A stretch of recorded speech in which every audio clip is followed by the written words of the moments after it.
এভাবে এখানে নোংরা করতে নেই, নাহলে ঠাকুর পাপ দেবে। দিদা বলে ময়লা ডাস্টবিনে ফেলতে হয়। ডাস্টবিন খুঁজি, ডাস্টবিন সারাদিন বাচ্চাদের সাথে ঘুরে বেড়াস। চল ভেতরে চল। এই তুই এখানে বাইরে কি করছিস? চল ভেতরে চল। না, আমার দিদা বলে ময়লা ডাস্টবিনে ফেলতে হয়, আমি তাই ডাস্টবিন হ্যাঁ খুঁজছি। ঠিক আছে, দে আমাকে দে। যা ভেতরে যা আমি যা। কি করেছি? কেন বন্ধ করছো? এই তুমি তো সেই যে আমাকে পাথর ছুঁয়েছিলে, এবার বুঝেছো? কেটে গেছে তো?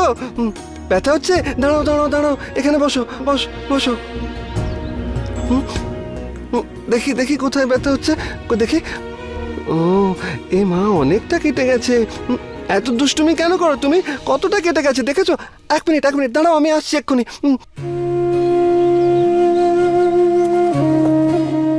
এই তো এটা এটা এটা খাবে তো তুমি? এ নাও। কিন্তু এটা তো তোর, তাই না? আরে এটা আমার, তাতে কি হয়েছে? আমার কি এতে নাম লেখা আছে? তাছাড়া আমার দিদা কি বলে জানো? এই খাবার আর দুঃখ শেয়ার করতে হয়। নাও ধরো এটাকে, দেখো এটাকে না এইভাবে খা, দেখো। বুঝতে পেরেছো? এটা খেলে তোমার সব ব্যথা ছুমন্তর হয়ে যাবে। ব্যথা কমে গেছে তো? কমে গেছে তো? আমার দিদা না কখনো মিথ্যে বলে না, সব কথাই সত্যি বলে। তোমার কেটে গেল কি করে? তুই এখানে কি করছিস রে? ওকে বকো না, আসলে ওকে ওকে তোমারই বন্ধু এখানে নিয়ে এসেছে, আর ওর তো কেটে গেছিল তাই ওকে বিস্কুট দিয়েছি। আমরা দারভাঙা কখন যাব? দারভাঙা এক্ষুনি যাবো, গাড়ি এসে গেছে, কিছুক্ষণেই বেরোবো। একটু তাড়াতাড়ি করো না, আমাকে তাড়াতাড়ি যেতে হবে ওখানে, আমার হ্যাঁ পুতুলের বাড়ি। হ্যাঁ, আমরা আর কিছুক্ষণের মধ্যেই এখান থেকে বেরিয়ে যাবো, একটু তাড়াতাড়ি কোনো চিন্তা নেই। করো। তোমরা খেলা করো ততক্ষণ। তাড়াতাড়ি যাও, চেরি বেরি খাবো।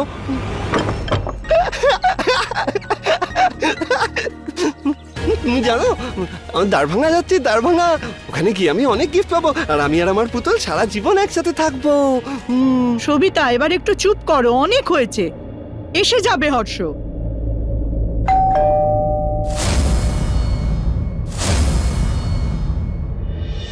মনে হচ্ছে পুরো হর্ষকে নিয়ে চলে দেখলে, এসেছি। আমি বলেছিলাম না এসে যাবে। হর্ষ হর্ষ হর্ষ। হর্ষ বাবা, হর্ষ তুই এসে গেছিস।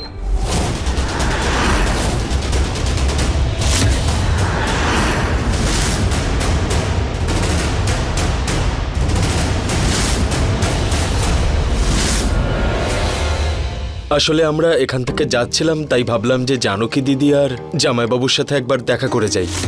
আমরা না দিদি জামাইবাবুকে খুব মিস করছিলাম। আচ্ছা, দিদি জামাইবাবু কোথায় আছে?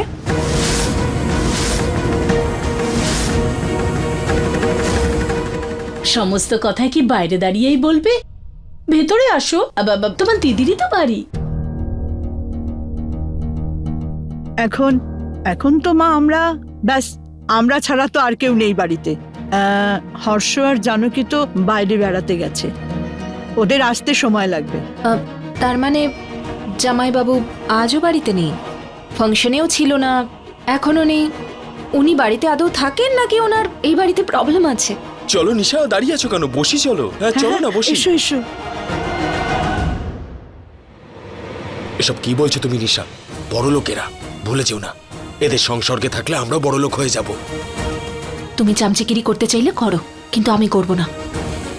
আমাদের দেখে কিভাবে রিঅ্যাক্ট করছে দেখো। কিছু তো গন্ডগোল নিশ্চয়ই আছে। বলছো তোমরা? কিছু না। ওই কি জানো তো নিশা, জানকী, হর্ষ আর বাবা রাজেশ ফ্যাক্টরিতে গেছে। ওই ফ্যাক্টরিতে পুজো আছে তো, তাই ভাবলাম জানকী করুক ওটা। যদি জানতাম তুমি আসবে, তাহলে জানকীকে বলতাম তোমাকেও ফ্যাক্টরিতে নিয়ে যেতে। তুমি তো বলোনি যে তুমি আসছো। আসলে আমরা টাইমলি আসতে পারিনি। কোনো সুযোগ হাতছাড়া হয়নি। আসলে কি বলুন তো, আমাদেরও যেতে হবে এক্ষুনি। ওই পিসুর বাড়িতেও নতুন বউয়ের জন্য পুজোর আয়োজন হয়েছে। আমরা তো শুধু ওদের সঙ্গে দেখা করতে এসেছি, ওরাই যখন নেই আমরা তবে যাই। হ্যাঁ হ্যাঁ, কোনো ব্যাপার নয়, এসো কিন্তু। হ্যাঁ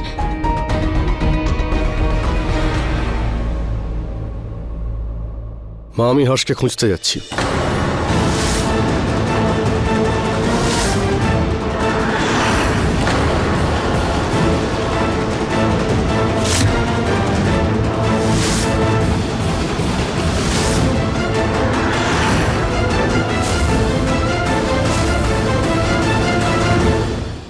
দেখলে, আমি বলেছিলাম গন্ডগোল আছে। উনি নাকি ফ্যাক্টরিতে গেছেন। রাজেশ, দেখো নিশা আরো বড় এসছে দেখা করতে। নমস্কার, কেমন আছেন আপনারা? ভালো আছি। আপনি যে বলছিলেন দিদি জামাইবাবুর সঙ্গে উনি ফ্যাক্টরিতে গেছেন, কিন্তু উনি তো, আচ্ছা আপনি জামাইবাবুকে খোঁজার কথা বলছিলেন। আপনি হাঁসকে খোঁজার কথা বলছেন? না না, আমি তোর ফাইল খুঁজতে এসেছিলাম, ও তো ফ্যাক্টরিতে আছে। ফাইল পাইনি, আমি আসছি। নমস্কার।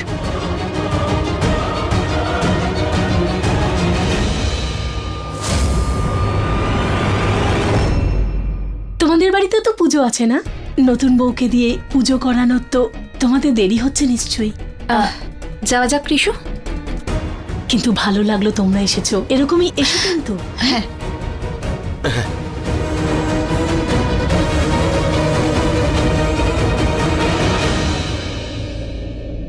আমার পুতুলের কথা খুব মনে পড়ছে।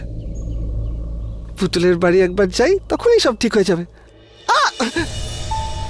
তুমি কি পাগল নাকি? আমাকে এভাবে ভয় দেখালে কেন? তুমি তো রেস্ট নিচ্ছিলে, কেন উঠে পড়েছো তুমি? নিচে বস। শোন, না, আমি যাবো না। আরে বস না, হ্যাঁ? বস নিচে বস। কি হয়েছে? আমার কথা মন দিয়ে শোন, ওই লোকটার সঙ্গে কোথাও যাবি না। ও কোনো দাঁড় ভাঙায় নিয়ে যাচ্ছে না তোকে, খুব খারাপ লোক ও। ও আমাকে দাঁড় ভাঙা নিয়ে যাবে না? হ্যাঁ, ও তোর আর আমার মতো বাচ্চাদের রাস্তায় ভিক্ষে চাইতে বলে। এই গায়ে কেটে গেছে দেখছিস, ওই মেরেছে আমায়, খুব ব্যথা করছে। ও তোকে বোকা বানাচ্ছে যেভাবে আমাকে বানিয়েছিল। তোকে বিক্রি করে দেবে, কারোর সঙ্গে কথা হয়ে গেছে। একে তো আগে দেখিনি, কিন্তু মুখটা একটু চেনা চেনা লাগছে বটে। এ কে, নাম করা? আরে না না, তেমন কিছু না। Anyway, thank you. শুনুন না, একে দেখেছেন? ওনাকেও দেখেছেন? কিছু জানা গেল? জানতে পারিনি বৌদি, কিন্তু প্রবলেম আছে। আমার মনে হয় এখানে হাঁসটাকে সবাই চেনে। যদি কেউ হাঁসটাকে চিনতে পারে আর ফটো দেখার পর যদি বুঝতে পারে এরকম কোনো সিন আছে, তাহলে গন্ডগোল হতে পারে। ফটো দেখাস আরে না। যদি ফটো না দেখায় তাহলে খুঁজবো কি করে ওকে? আমরা খুঁজে পাবো কি করে ওকে? আমরা খুঁজবো তো, এই তো সামনে গিয়ে এইদিকে সামনে জিজ্ঞেস শোন, করি। একটা কাজ কর, রাজেশ দাদাকে ফোন কর। আই থিঙ্ক এতক্ষণেও হর্ষ দাদাকে খুঁজে পেয়ে গেছে। আমরা শুধু শুধু ঘুরছি। বিয়ের কর তাড়াতাড়ি ফোনটা। দাদা, পুলিশ স্টেশন যাবেন? বৌদি বৌদি বৌদি, না না না না, আপনি যান। বৌদি প্লিজ এরকম করো না। দেখো, বাবা স্ট্রিক্টলি ওয়ার্ন করে পাঠিয়েছিল এই কথাটা যেন পুলিশের কানে না পৌঁছয়। বৌদি, এটা পুলিশের কানে পৌঁছলে অনেক বড় গন্ডগোল হয়ে আই যাবে। আন্ডারস্ট্যান্ড। আমাদের কাছে আর কোনো সলিউশন নেই, বিষয়টা বুঝতে পারছো? হার্সকে খুঁজে পাওয়া যাচ্ছে না রুহি। একটা এমন মানুষ হারিয়েছে যার মেন্টাল কন্ডিশন ঠিক নয়। ওনার সাথে যে কোনো বড় বিপদ হয়ে যেতে পারে, কোনো ক্ষতি হয়ে যেতে পারে, ওনার প্রাণের ঝুঁকি আছে। Please try to understand. বৌদি তুমি একদম ঠিক কথা বলছো, কিন্তু তাহলে ফ্যামিলির রেপুটেশনের কি হবে? কিন্তু তোমরা ওর ভাই বোন, নিজের ভাই বোন, ওর কথা ভাবো না। এখনো রেপুটেশন নিয়ে ভাবছো তোমরা?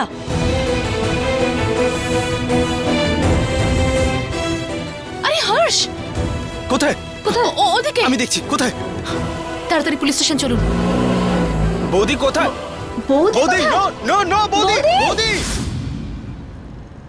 সময় যত পেরোচ্ছে হর্ষের বিপদ তত বাড়ছে। ও আমার বাড়ির ঠিকানাও জানে না, রাস্তাও চেনে না। ওকে তো যে কেউ ভুলভাল বুঝিয়ে কিডন্যাপও করে নিতে পারে, বা বড় কোনো বিপদ হয়ে যেতে পারে ওর সাথে। না, আমি হর্ষের কোনো বিপদ হতে দেব না। আমি পুলিশকে বলে দেবো আর হর্ষকে খুঁজে বাড়ি নিয়ে যাব।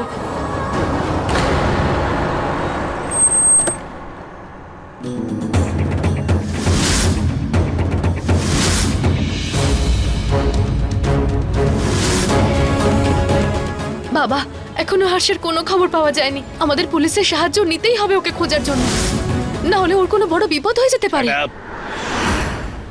প্রশ্নটা শুধু হর্ষের জীবন নিয়েই নয়, প্রশ্নটা শাস্ত্রী বংশের সম্মান, তাদের নাম, তাদের বিজনেসেরও রয়েছে। সেটা কি করে হ্যান্ডেল করতে হবে সেটা আমি জানি, তুমি নয়। কিন্তু বাবা, এই সব কিছু আপনি আপনার ছেলের জন্য। আমার ছেলের কথা না ভেবে যদি তোমার স্বামীর কথা ভাবতে, তাহলে আমার খুব ভালো লাগতো। কোথায় ছিলে তুমি? হর্ষ যখন ঘর থেকে বেরিয়েছে তখন তো তোমার নিজের ঘরে থাকার কথা, তোমার স্বামীর কাছে। যদি তুমি সেখানে থাকতে তাহলে এইরকম কিচ্ছু হতো না। যা হয়েছে তার জন্য দায়ী তুমি।